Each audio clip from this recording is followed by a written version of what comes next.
it is a problem. It is a sickness. It is a serious sickness within Morgan Stanley, within the world of financial services, I guess, right? I'm not sure about any of the firms, but I know that for Morgan Stanley, it's a sickness. When you go high up, you know what they say, the fish rots from the head? Well, this fish is rotten. Okay, this head is decaying. Well, he should be named James Gorman Weinstein, right? Because James Gorman has 5 non-disclosure agreements out right now. So a lot of things has been happening since the last time we spoke.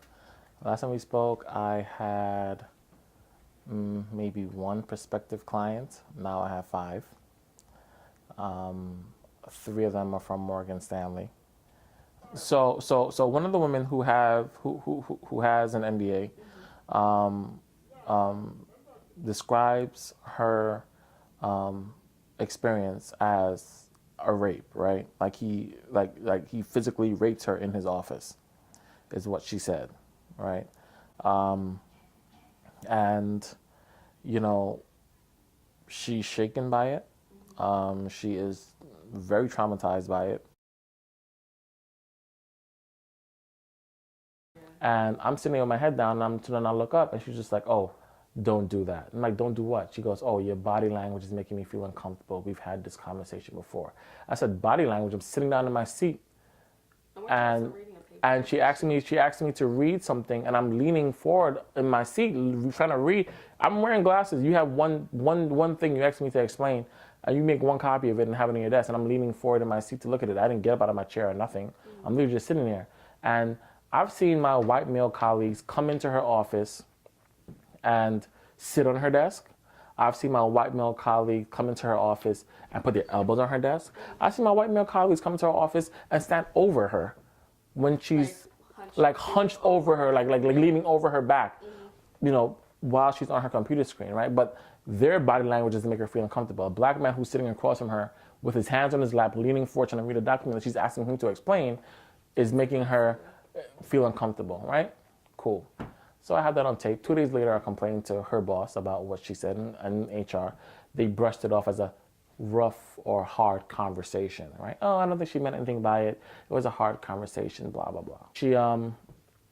She is sitting there. Her office is made out of plexiglass and whiteboard. There are 2 offices adjacent to her, and there's a pit full of people sitting there. I am 6 feet tall, over 200 pounds, and I'm a black man. If I'm standing over her, yelling and screaming with my hand in her face in an aggressive nature, this little lily white lady would not have waited until February to complain to report it to Human Resources. She has the power to hire and fire. She could have terminated me. She didn't do that. She could have called HR then. She didn't do that. She could have called the police. She didn't do that. And she could have called the security. She didn't do any of the above. So she was clearly lying, right? Cool. Fast forward, and Employee Relations comes back to me a couple of days afterwards. Oh, I spoke to Pat, and this is what she said. I said, well, that's a blatant lie. And I said, here's why. And I gave them the exact explanation I gave to you just now. Yeah, and on the tape, you hear me saying, I'm sitting down. What are you talking about? Like, I'm sitting. How am I being aggressive? And her response is, well, in my opinion, it's aggressive. And it's not even about whether you, it's not your perception doesn't count. It's my perception that counts. I said, okay. Got that all on tape, baby. All right, come on with it. Okay, and I can give you the transcript too. And it's all highlighted in there. So so Employee Relations came back after I told them how absurd her allegations was. And they said, oh, well, you know, we spoke to her, and this is Employee Relations now, I may have misheard what she said to me. She said that you wasn't standing over her and screaming and pointing your hands in her face, that you were actually leaning forward in your seat and you guys were having an aggressive conversation. I said, oh, so now you covering up.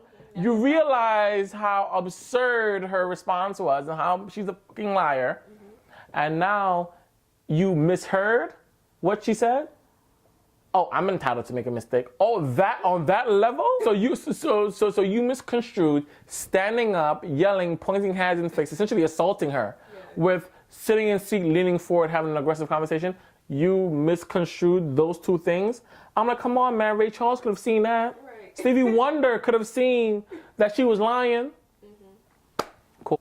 So they tortured me, essentially. They waited till the last second hoping that I would quit and that I would give up and go back to work and be in a situation which was depressing me, be in a situation which was unhealthy for me. So during that time that I was waiting from June 15th up until November 8th when they didn't pay me, I was on Prozac, I was suicidal. It was bad. I wasn't getting out of my bed. I wasn't leaving this apartment. I just didn't want to do anything, right? I had shut-off notices from Con Ed. My light bill was like $800. I couldn't pay that. I couldn't buy food. People were donating food. It was just so the most demoralizing experience I've ever felt in my life. But that was by far the worst experience of my life. And this is all stemming from Morgan Stanley and from the way how they treated me there at the firm, right? So I can get to the lead up of this and what caused the short-term disability leave and all that.